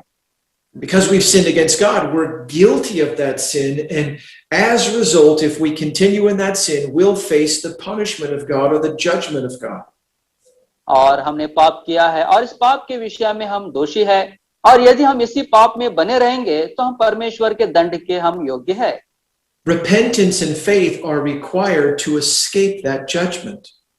और उस न्याय से बचने के लिए हमको विश्वास के साथ हमको मन फिराने की आवश्यकता है। Jesus Christ came into this world not merely to preach repentance, but to die in the place of sinners. और प्रभु यीशु मसीह केवल मन फिराव के उस वचन को बताने के लिए नहीं आया है, लेकिन हमारे स्थान में वो मरने के लिए आया है। Jesus Christ came into this world to die in the place of sinners to pay the penalty for sin. प्रभु यीशु मसीह हमारे पापों के लिए मरने के लिए और उस दाम को चुकाने के लिए प्रभु यीशु मसीह आया है। And God's plan for the death of Jesus and the resurrection of Jesus to apply to our hearts is that we would repent and believe. और प्रभु यीशु मसीह का मृत्यु और उसका जो पुनरुत्थान है वो परमेश्वर की योजना थी ताकि हम जब मन फिराते हैं तो हमको वो लागू हो सके। Now I've already described repentance with those 4 details. और उन 4 बातों से मैंने मन फिराव के विषय में मैंने बताया है। Repentance begins with feelings of sorrow over sin. और ये जो मन फिराव है हमारे पाप के विषय में हम दुख के साथ जो भावनाएं हमारे अंदर आती है उससे शुरू होता है। It includes a change of thoughts about sin. This is no longer something I believe to be okay. और ये हमारे विचारों में भी बदलाव आ जाता है कि जो कुछ मैं कर रहा हूँ वो सही नहीं है। It includes a commitment to put away or to forsake sin and to begin to live righteously. और हमारे अंदर एक नया समर्पण आता है कि हम पाप को छोड़कर हम एक धार्मिकता का एक सही जीवन हम जी सके। And fourthly, it must result in some form of fruit or evidence of changed behavior. और चौथी बात हमारे जीवन में जो बदलाव हमारे अंदर आया है उस बदलाव के स्वरूप हमारे अंदर कुछ फल भी भारी रूप से वो दिखाई देना है। So those are 4 elements that are always present with repentance, biblical repentance. और ये 4 बातें हैं जब पवित्र शास्त्र के अनुसार जब मन फिराते हैं ये 4 बातें दिखाई देते हैं। But I feel the Lord would have us to even expand upon that definition in a greater way. लेकिन ये जो स्पष्टीकरण है वचन के अनुसार यदि हम देखते हैं तो और भी विस्तार से इसे हम देख सकते हैं। Turn with me to 2 Corinthians chapter number 7. आइए 2 कुरिन्थी उसका 7 अध्याय। In 2 Corinthians chapter number 7, beginning in verse number 8, we will find the greatest definition of repentance in the entire Bible. और 2 कुरिन्थी 7 अध्याय उसके 8 वचन में यहाँ पर मन फिराव के विषय में जो अद्भुत एक स्पष्टीकरण है जो पूरे बाइबल में है यहाँ पर हम देखते हैं। 2 Corinthians chapter 7, beginning at verse 8, I'll read through verse number 12. और 2 कुरिन्थी 7 अध्याय 8 से लेकर 12 वचन तक मैं पढ़ता हूँ। The Apostle Paul had already written letters to the church at Corinth, calling them to repent of sinful behavior. और प्रेरित पौलुस कोरिन्थियों को इससे पहले एक पत्री को उसने लिखा है और पाप के विषय में मन फिराने की आज्ञा उसने दिया है। He had been given word that they responded to that call to repentance with genuine repentance. और पौलुस को यहाँ पर बताया गया है कि जो मन फिराने की आज्ञा दिया है उसके विषय में उन्होंने सच्चाई से उन्होंने मन फिराया है। In this section, he was responding to the repentance that they displayed and further describing what was present. और यहाँ पर उन्होंने जो मन फिराया है उसके संदर्भ में पौलुस बातें करते हुए और भी विस्तार से कुछ बातों को वो बताता है। Verse number 8. 8 वचन, For even if I made you sorry with my letter, I do not regret it, though I did regret it. For I perceive that the same epistle made you sorry, though only for a while. Now I rejoice, not that you were made sorry, but that your sorrow led to repentance. For you were made sorry in a godly manner, that you might suffer loss from us in nothing. For godly sorrow produces repentance, leading to salvation, not to be regretted. But the sorrow of the world produces death. Verse 11.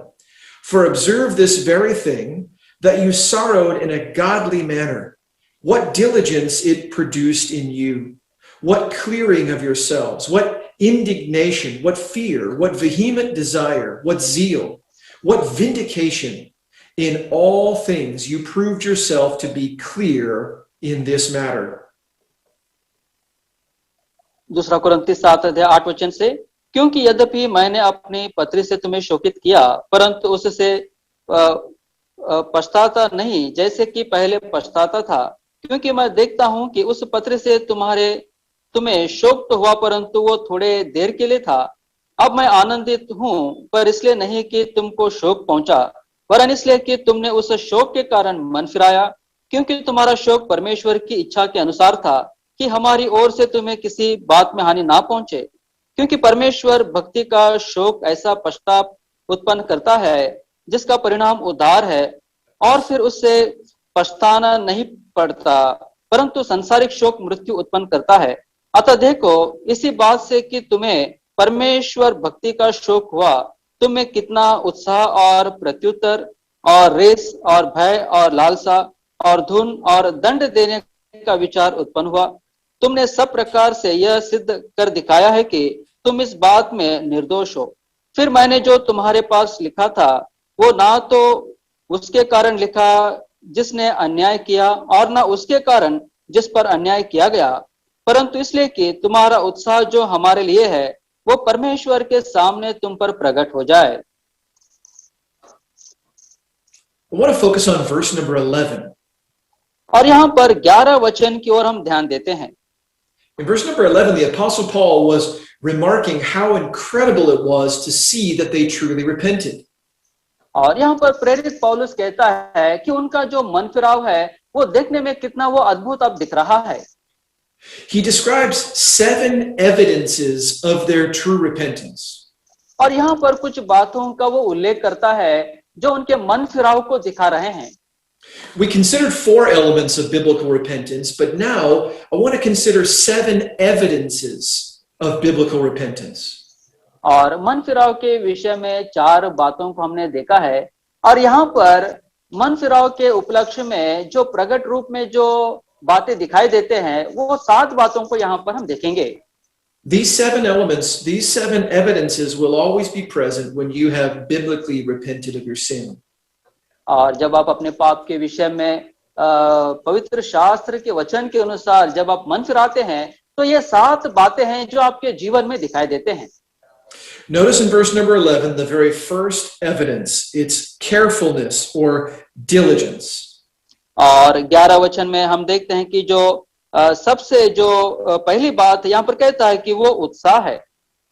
What carefulness it wrought in you. और वो कितना उत्साह तुम्हारे अंदर वो लेकर आया है। That word carefulness could be translated with diligence or earnestness.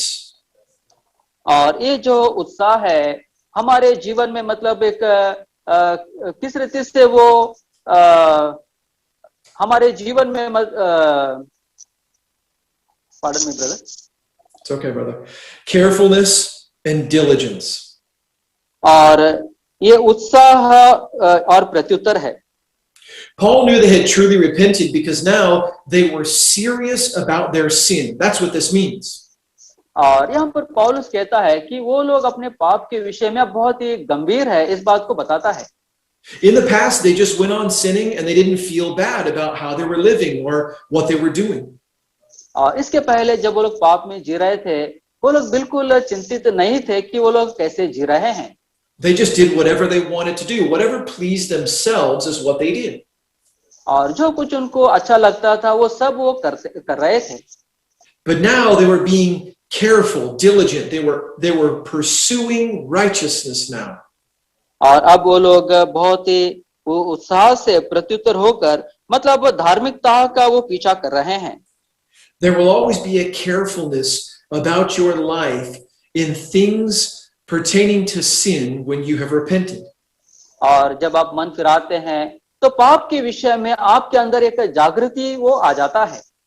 You'll be concerned about what you say and what you do and what you think because you'll know that certain things dishonor the Lord. और अब आप मन फिराने के बाद जो आप सोचते हैं, जो बातें आप बोलते हैं और जो काम आप करते हैं उसके विषय में आप बहुत चौकस रहते हैं क्योंकि आप प्रभु को दुखी नहीं करना चाहते हैं। Notice the second evidence here. He says, what clearing of yourselves. और यहाँ पर दूसरी बात हम देखते हैं कि कैसा आपके अंदर एक प्रत्युत्तर वो आया है। This could also be translated with the word vindication. और यहाँ पर मतलब एक बदला लेने की एक भावना, इस बात को हम देखते हैं। One of the evidences of biblical repentance is a desire to restore trust. That's the idea here. और मन फिराव जब हमारे अंदर आता है तो हमारा जो भरोसा जो उठ गया है उस भरोसे को फिर से हम पुनर्स्थापित करना चाहते हैं। This is the evidence of now seeking to develop a godly testimony. अब हमारे अंदर ऐसे एक इच्छा होती है कि एक भक्ति का एक गवाही को हम फिर से स्थापित करें। Before they came to Christ, they did not have a godly testimony. और प्रभु यीशु मसीह के पास आने के पहले एक भक्ति का एक गवाही उनके जीवन में नहीं था। In the sins that they had been committing, they were developing a terrible testimony. और जो पाप वो लोग करते थे उस पाप के कारण एक भयानक एक गवाही उनकी बनी हुई थी। But now the evidence of their true repentance is shown in their desire to restore their name. और अब उनके अंदर जो मन फिराव आया है, अब वो लोग अपने गवाही को फिर से वो लोग पुनर्स्थापित वो करना चाहते हैं। The third evidence, he says, what indignation. और तीसरी वो जो बात है वो कहता है कि कितना वो लालसा धुन तुम्हारे अंदर लेकर आया है। Indignation just simply means anger, beloved. Pardon me, brother. Indignation just simply means anger. और ये जो मतलब एक प्रकार का एक क्रोध उनके जो जीवन में था। It means that now, once you've repented, you're angry over your sin, your own sin. आपने जो मन फिराया है, अब आप अपने ही पाप के विषय में आपके अंदर एक क्रोध है। Beloved, it's very easy to get upset about things that other people do that you perceive to be wrong. और प्रियो, ये बहुत आसान है कि जब दूसरे लोग कुछ गलती करते, आप सोचते हैं कि वो गलत है, जब दूसरे लोग करते हैं तो उस विषय में आपको क्रोध आता है। But the repentant person is more angry over their own sin against God than they are over anyone else's sin. लेकिन ये जो मन फिराया हुआ जो व्यक्ति है वो अब दूसरे के पापों से नहीं, लेकिन अपने ही जीवन के जो बातें हैं, जो पाप है, जो परमेश्वर के विरोध में उसने किया है, उसके विषय में वो दुखी होता है। The fourth evidence is fear. और चौथा जो गुण है वो भय है। Yea, what fear? और ये और भय। Now, what do you think he means here by fear? और यहाँ पर भय का मतलब क्या है? Well, of course, we know from the Bible this must be a reference to the fear of the Lord, the fear of God. और जब हम बाइबल को खोलते हैं, परमेश्वर का भय, ऐसा कई बातों को हम देखते हैं। Beloved, ongoing patterns of sin are evidence of a lack of fear of God. और वर्तमान परिस्थितियों में जो चलने वाले, दिखाई देने वाले जो पाप है, वो हमें बताते हैं कि परमेश्वर का भय नहीं है। But the repentant person grows in his or her fear of the Lord and an understanding of his holiness. और जो उद्धार पाया व्यक्ति है वो परमेश्वर के भय में वो निरंतर वो बढ़ते चला जाता है।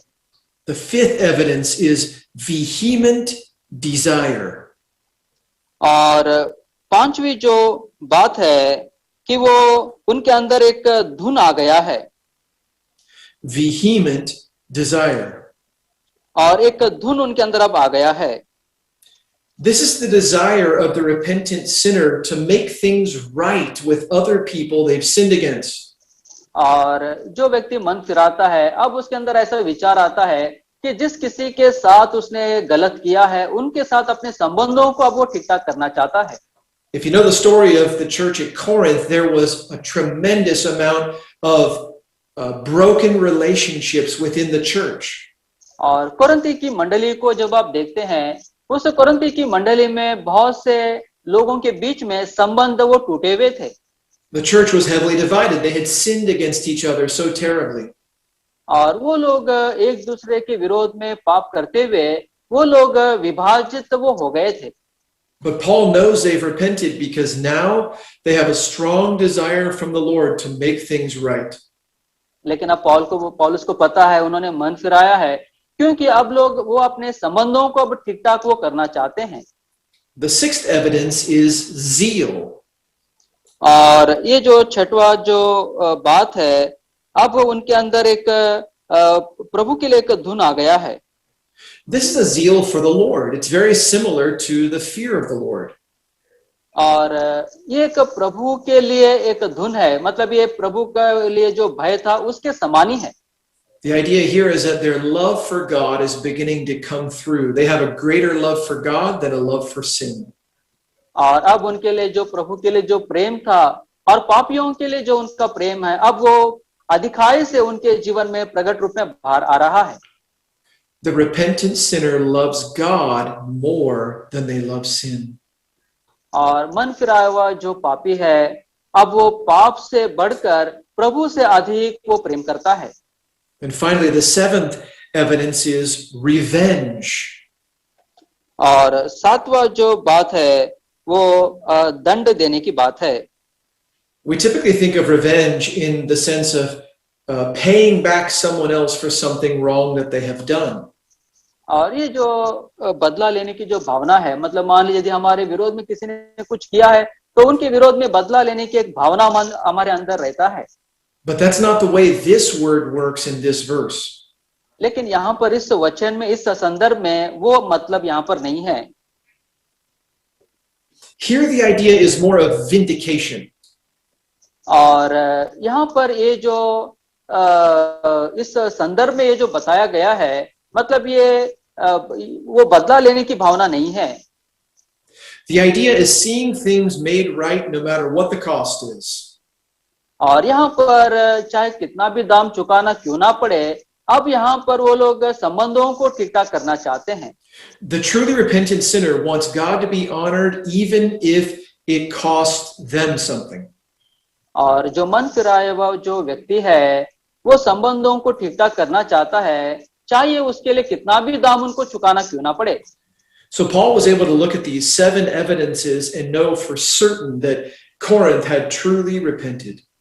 और पौलुस ये 7 बातों को उनके जीवन में देखना चाहता है ताकि ये जो कोरिन्थी की जो मंडली है उन्होंने अपने जीवनों में मन फिराया है। Our own fleshly response to sin is to ignore it or to justify it or just to enjoy it. और हमारा जो स्वभाव है मतलब हम उसको तिरस्कार करते हैं और हम उस पाप में हम आनंदित रहते हैं। But God's commanded response is repentance. लेकिन परमेश्वर का जो आज्ञा है वो कहता है कि हमको मन फिराने की आवश्यकता है। Let me give you one more example before we apply these great truths. Turn to Ephesians chapter 4. और इन बातों को हमारे जीवन में लागू करने से पहले और एक उदाहरण मैं देना चाहता हूँ। इफिसियों की पत्री उसका 4 अध्याय। Ephesians chapter 4, we'll look at verse 25 and then we'll look at verse 28. इफिसियों की पत्री 4 अध्याय और उसका 25 वचन और उसके बाद 28 वचन हम देखेंगे। Ephesians 4:25 provides us a perfect example of what repentance looks like. और इफिसियों की पत्री 4 अध्याय उसका 25 वचन यहाँ पर मन फिराव एक संपूर्ण रीति से किस रीति से वो दिखाई देता है वो यहाँ पर बताया गया है। Paul writes, therefore, putting away lying, let each one of you speak truth with his neighbor, for we are members of one another. इस कारण झूठ बोलना छोड़कर हर एक अपने पड़ोसी से सच बोले, क्योंकि हम आपस में एक दूसरे के अंग है। Here he appeals to the lying person to repent. और यहाँ पर झूठ बोलने वाले व्यक्ति से वो कहता है कि मन फिराओ। But he says, you can't just simply say, I'm sorry for lying to God. There must be something more. और यहाँ पर वो कहता है सिर्फ मुझे क्षमा करो बोलने से काफी नहीं है, यहाँ पर कुछ और अधिक आपको करना है। Repentance requires the liar to not only stop lying, but to develop a testimony of telling the truth. तो यहाँ पर झूठ बोलने वाला जो व्यक्ति है केवल मुझे क्षमा करो बोलने से काफी नहीं है, लेकिन वो सच्चाई को बोलते हुए अपने गवाही को भी उसको बनाना है। We see something very similar in verse number 28. और इसी बात के समान 28 वचन में भी कुछ बात को हम देखते हैं। Let him who stole steal no longer, but rather let him labor, working with his hands what is good, that he may have something to give him who has need. चोरी करने वाला फिर चोरी ना करे, वरन भले काम करने में अपने हाथों से परिश्रम करे, इसलिए कि जिससे प्रयोजन हो उसे देने को उसके पास कुछ हो। Here he calls the thief to repentance. और यहाँ पर एक चोर को मन फिराने के लिए वो बोलता है। But repentance demands not just that the thief stop stealing, but it demands more. और यहाँ पर ये जो चोर है उसको मन फिराने की जब बात कही जाती है, सिर्फ चोरी करना उसको छोड़ देने की बात ही नहीं है, लेकिन और भी अधिक उसे कुछ करना है। Repentance demands that the thief become known as being honest in his dealings and generous with what he has worked hard to earn. और यहाँ पर अब इसको मतलब अपने जीवन में व्यवहार में उसको खरे रहना है, सच्चे रहना है, और जो कुछ उसने कमाया है उसके विषय में वो उदारता का जीवन उसके अंदर होना है। So repentance requires the liar to stop lying and become a teller of the truth. और मन फिराव ये चाहता है कि झूठ बोलने वाला झूठ बोलना छोड़ दे और अब उसको सच बोलना है। And repentance requires the thief to stop stealing and become someone who works honestly and becomes generous to give to others. और मन फिराव कहता है चोरी करने वाला चोरी करना छोड़ दे और खराई से सच्चाई से जिए, और जो उसने कमाया है वो भी वो उदारता में वो देने वाला भी बने। So why would we spend so much time considering the doctrine of repentance? क्यों हम इतना समय इस मन फिराव के उस सिद्धांत के विषय में हम देख रहे हैं? Especially why would we consider so much this doctrine of repentance when India is walking through such a significant crisis in these days? और मन फिराव के विषय में जब इन सब बातों को हम देखते हैं तो हम भारत देश में भी देखते हैं कि कैसे अब ये ऐसे कठिन परिस्थितियों में से ये देश जा रहा है।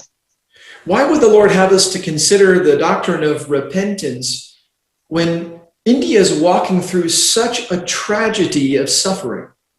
और जब भारत देश ऐसे भयानक एक दुर्दशा में से कठिन परिस्थितियों में से जा रहा है, क्यों परमेश्वर हमें एक मन फिराव के विषय में इस सिद्धांत के विषय में क्यों हमको प्रभु सिखा रहा है? Beloved, I want to show you from the Bible how God's desire is for all of us to respond to these terrible tragedies with repentance.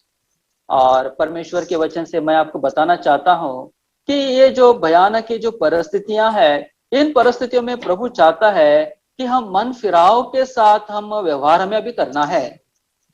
Let's turn our Bibles to the last passage that we will consider, Luke chapter 13. आइए लूका सुसमाचार उसके 13 अध्याय की ओर हम मुड़ते हैं। Luke chapter 13 verses 1 through 5. लूका सुसमाचार उसका 13 अध्याय 1 से लेकर 5 वचन। Luke chapter 13 verses 1 through 5. I'll read it and then Titus will read it. और लूका सुसमाचार 13 अध्याय और उसका 1 से लेकर 5 वचन।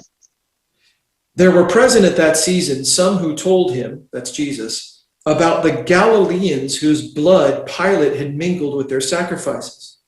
And Jesus answered and said to them, do you suppose that these Galileans were worse sinners than all other Galileans because they suffered such things? I tell you no, but unless you repent, you will all likewise perish.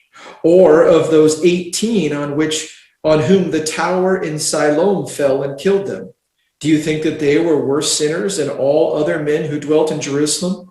I tell you no, but unless you repent, you will all likewise perish. उस समय कुछ लोग आ पहुंचे और उससे उन गलीलियों की चर्चा करने लगे जिनका लहू पिलातुस ने उन्हीं के बलिदानों के साथ मिलाया था। यह सुन उसने उनसे उत्तर में यह कहा, क्या तुम समझते हो कि ये गलीली और सब गलीलियों से अधिक पापी थे कि उन पर ऐसी विपत्ति पड़ी? मैं तुमसे कहता हूं कि नहीं, परंतु यदि तुम मन ना फिराओगे तो तुम सब भी इसी रीति से नष्ट होगे।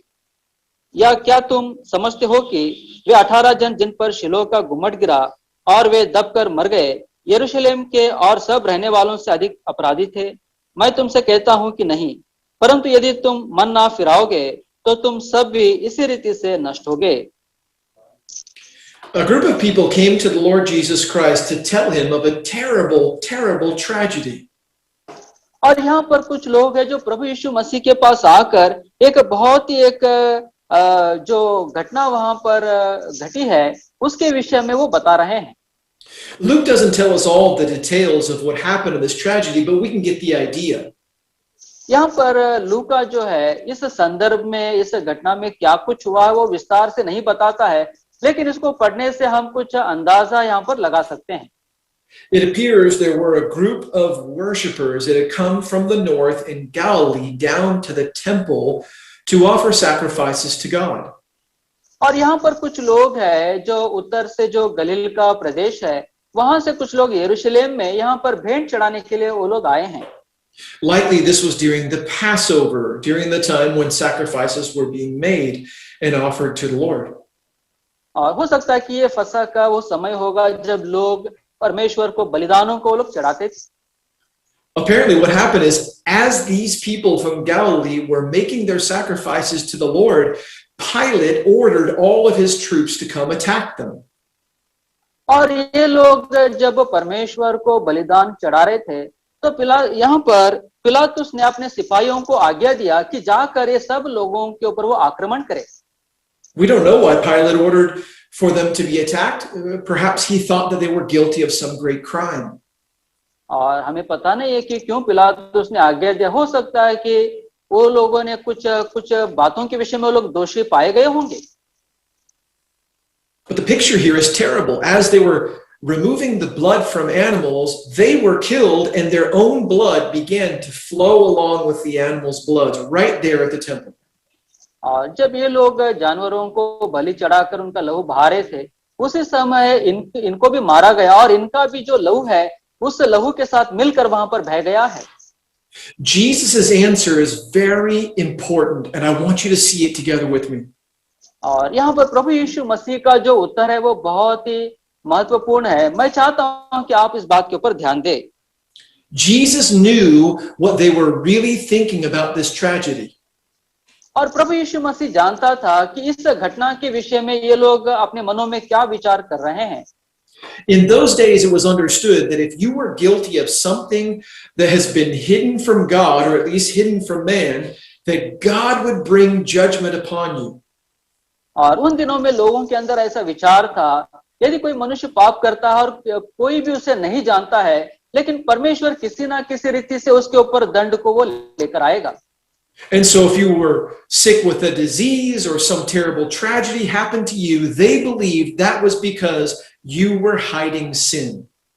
और मान लीजिए आप यदि बीमार है या फिर कुछ दुर्घटनाग्रस्त है तो लोग सोचते हैं कि आपने कुछ पाप किया होगा जो आप छिपा कर रख रहे हैं। So it was very difficult for people to be sympathetic towards others that were suffering because they felt that they must deserve it. और जो लोग दुखों में बीमारियों में जा रहे हैं वो लोग दूसरों से दया या फिर तसल्ली पाना मुश्किल था, क्योंकि लोग सोचते थे कि उन्होंने कुछ पाप किया होगा। That's why Jesus said what he did in verse number 2. और उसी बात को यहाँ पर हम देखते हैं कि प्रभु यीशु मसीह ने जो यहाँ पर कहा है, He said, "Do you suppose that these Galileans were worse sinners than all other Galileans because they suffered these things?" यह सुन उसने उनसे उत्तर में यह कहा, क्या तुम समझते हो कि ये गलीली और सब गलीलियों से अधिक पापी थे कि उन पर ऐसी विपत्ति पड़ी? That's exactly what they thought. But look at what Jesus does in verse number 3. He changes their focus. और यही वो बात है, यही विचार है जो वो लोग सोच रहे हैं। लेकिन यहाँ पर तीसरे वचन को यदि हम पढ़ते हैं तो प्रभु यीशु मसीह संपूर्ण रीति से उनके विचार को यहाँ पर बदल देता है। Instead of focusing on whether or not these people were guilty of some hidden sin, Jesus wants them to think about this tragedy in a different way. और यहाँ पर प्रभु यीशु मसीह कहता है कि वो लोग पापी थे या नहीं थे वो बात नहीं है, लेकिन यहाँ पर संपूर्ण रीति से प्रभु यीशु मसीह इस दृष्टिकोण को एक अलग रूप वो देता है। Jesus is calling all of these people that are listening that did not suffer under this tragedy to think about this as an opportunity. Pardon me, brother. Jesus was calling the people that did not die, making these sacrifices, to recognize this was an opportunity. तो यहाँ पर ये जो लोग यहाँ पर नहीं मरे हैं, उनको यहाँ पर प्रभु यीशु मसीह बुला रहा और कह रहा है कि इसको एक अवसर के रूप में आपको नहीं लेना है। That's why he says what he did in verse number 3. और इसलिए वो कहता है कि तीसरे वचन में उसने क्या किया है। I tell you no, but unless you repent, you will all likewise perish. मैं तुमसे कहता हूं कि नहीं, परंतु यदि तुम मन ना फिराओगे तो तुम सब भी इसी रीति से नष्ट होगे। Jesus was not suggesting that if they did not repent, they would die while they were making their offerings under the hands of Pilate. तो यहाँ पर प्रभु यीशु मसीह ये नहीं कह रहा है कि यदि आप मन नहीं फिराएंगे तो आप भी पिलातुस के हाथों में उसी रीति से मर जाएंगे, ऐसा नहीं कह रहा है। Jesus didn't mean that if you don't repent, you'll die the same way they died. और प्रभु यीशु मसीह ये नहीं कह रहा है कि यदि आप मन नहीं फिराओगे तो उनके समान आप मर जाओगे, ऐसा नहीं है। But the people that came to tell this story to Jesus did have something in common with all of those people worshiping the temple. और यहाँ पर प्रभु यीशु मसीह से बातें करने वाले जो लोग हैं और मंदिर में जो बलिदान चढ़ाने वाले लोग थे, उन सबों के समान इनके अंदर भी कुछ साधारण सी बातें हैं। Jesus tries to draw that out in verse number 4. और यहाँ पर 4 वचन में प्रभु यीशु मसीह उस बात को यहाँ पर बताते हैं। Jesus connects the tragedy of those that are killed in the temple with another national tragedy that everyone knew about. और यहाँ पर यरूशलेम में ये जो घटना घटी है और उस घटना को यहाँ पर दूसरे जगह में और एक जो विपत्ति आई है, उस विपत्ति के साथ प्रभु यीशु मसीह तुलना करता है। At the southern and eastern walls of Jerusalem, there was a tower called the Tower of Siloam. और दक्षिण में यहाँ पर एक गुम्मट है जो शिलो में है, उसके विषय में वो बताता है। During a time of construction, they were building a reservoir right at the base of that tower. और इस गुम्मट के नीचे यहाँ पर ये लोग कुछ दीवार को ये लोग बना रहे थे। And as a result of the digging to dig this reservoir, a terrible tragedy happened when this great tower fell over and crushed people that were nearby. और इस गुम्मट के नीचे जब ये लोग पानी का जो रिजर्वायर है उसको वो खोद रहे थे, तो ये गुम्मट उनके ऊपर गिर गया है। Verse number 4 says, "Or those 18 on whom the tower in Siloam fell and killed them. Do you think that they were worse sinners than all other men who dwelt in Jerusalem? I tell you no, but unless you repent, you will all likewise perish." क्या तुम समझते हो कि वे 18 जन जिन पर शिलो का गुम्मट गिरा और वे दब कर मर गए, यरूशलेम के और सब रहने वालों से अधिक अपराधी थे? मैं तुमसे कहता हूं कि नहीं, परंतु यदि तुम मन ना फिराओगे तो तुम सब भी इसी रीति से नष्ट होगे। Jesus was telling us something about those 18 people that died that we would not know any other way. और यहाँ पर प्रभु यीशु मसीह उन 18 लोगों के विषय में बताते हैं जो गुम्मट गिरने से मरे हैं। यदि प्रभु नहीं बताते तो किसी को पता नहीं चलता। Jesus was saying that those 18 people had something in common with those people that were killed in the temple. यहाँ पर ये गुम्मट गिरने से जो 18 लोग मर गए हैं और यरूशलेम के मंदिर में जो लोग मर गए हैं, इन सबों में एक सामान्य जो बात है उस बात को प्रभु बता रहा है। But he was saying more than that. और इससे अधिक वो कहता है, He was saying those two groups that had something in common with each other also had something in common with every other Jew in Israel. और ये दो झुंड है जिनके बीच में कुछ सामान्य बातें हैं और वहां पर रहने वाले सभी यहूदियों में वही सामान्य बात दिखाई देती है। Here's what they had in common. और इन सबों में एक सामान्य बात दिखाई देती है, None of them were prepared to die. और उनमें से कोई भी मरने के लिए तैयार नहीं थे। Those that were killed in the temple weren't prepared to die. जो मंदिर में मारे गए वो लोग मरने के लिए तैयार नहीं थे। Those who were killed when the Tower of Siloam fell, they were not prepared to die. Coelom का गुम्मट गिरकर जो लोग मर गए वो लोग भी मरने के लिए तैयार नहीं थे। This group of people that were standing before Jesus in Luke 13, they were not prepared to die. और लूका सुसमाचार 13 अध्याय में जो लोग प्रभु यीशु मसीह के सामने खड़े हैं वे लोग भी मरने के लिए तैयार नहीं हैं। Jesus was taking this opportunity to look at these two terrible tragedies to call people to be prepared to die. और यहाँ पर जो दो भयानक घटनाएं जो वहां पर घटी हैं, उन दो घटनाओं के संदर्भ में प्रभु यीशु मसीह कहता है कि मरने के लिए तैयार रहना है। Beloved, I believe God's message to you in India and to everyone around the world is to ensure you are prepared to die. और इस संदेश को सुनने वाले भारत देश में रहने वाले जो सुन रहे हैं, मतलब आपको मैं कह रहा हूं कि मतलब मरने के लिए हमको तैयार रहना है। And how do you prepare to die? Through repentance and faith in the Lord Jesus Christ. और मरने के लिए हमको कैसे तैयार होना है? मन फिराकर प्रभु यीशु मसीह पर हमें विश्वास करना है। Beloved, Jesus is calling you, the Lord is calling you to repent of your sins and put your faith in Him for salvation.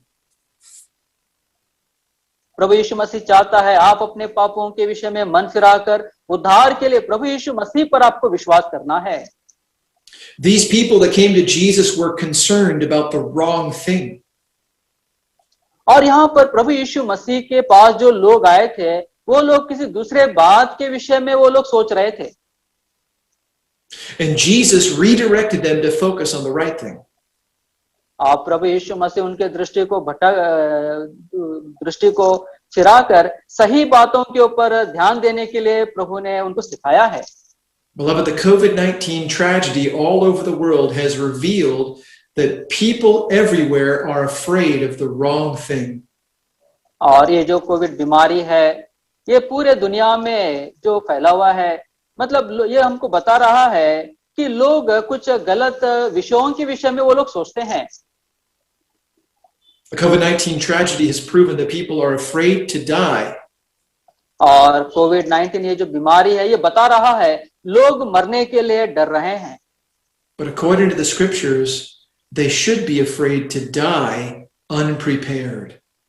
लेकिन पवित्र शास्त्र से हमको पता चलता है कि बिना मन फिराए मरने के लिए लोगों को डरना चाहिए। I believe God is using this incredibly important hour to call sinners to repentance, to be prepared to die. और मैं विश्वास करता हूं कि प्रभु इस समय लोगों को मन फिराकर मरने के लिए तैयार रहने के लिए प्रभु उनको तैयार कर रहा है। I believe the Lord would have us to go back to Isaiah 55 to close out this meeting this evening.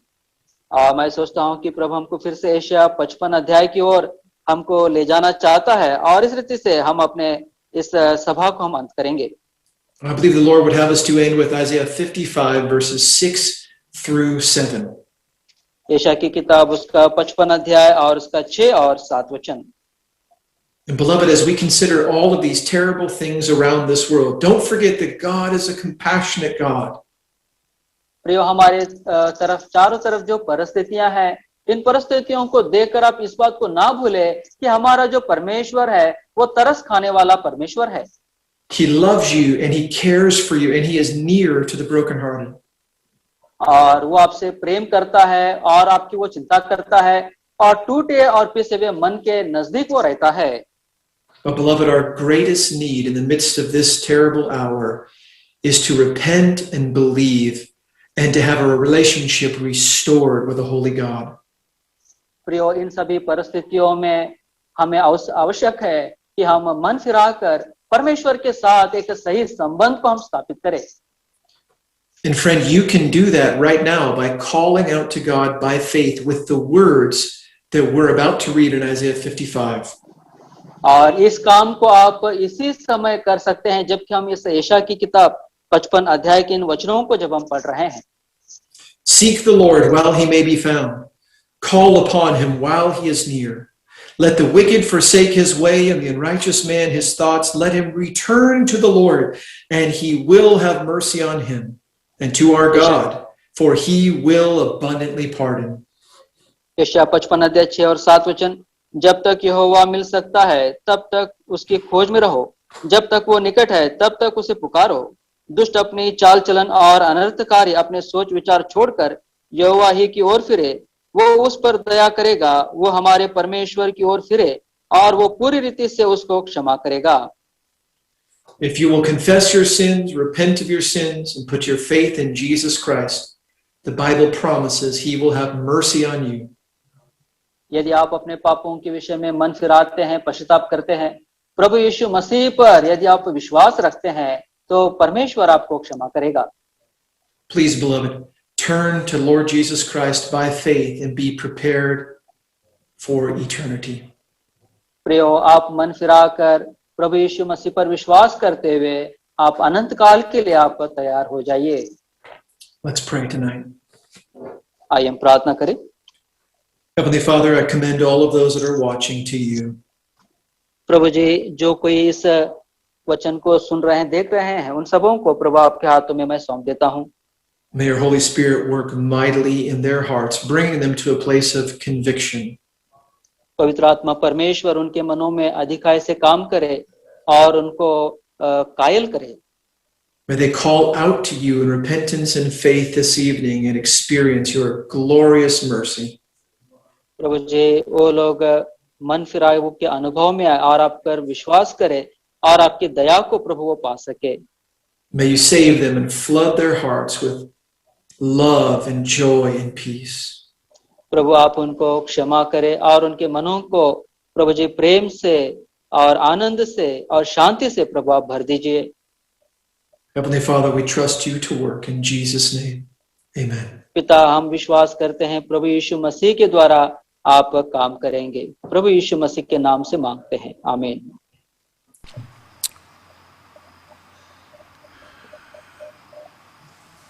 प्रभु का धन्यवाद देते हैं, यूथ मीटिंग्स के चौथे दिन को भी हम पूरा कर सके।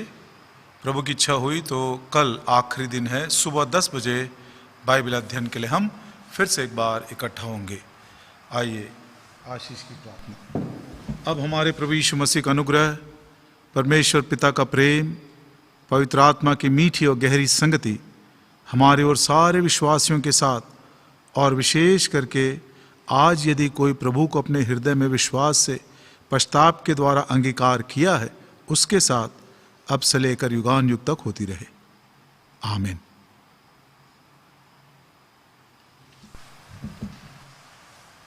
सबों को जय मसीह की। Praise the Lord. Good night.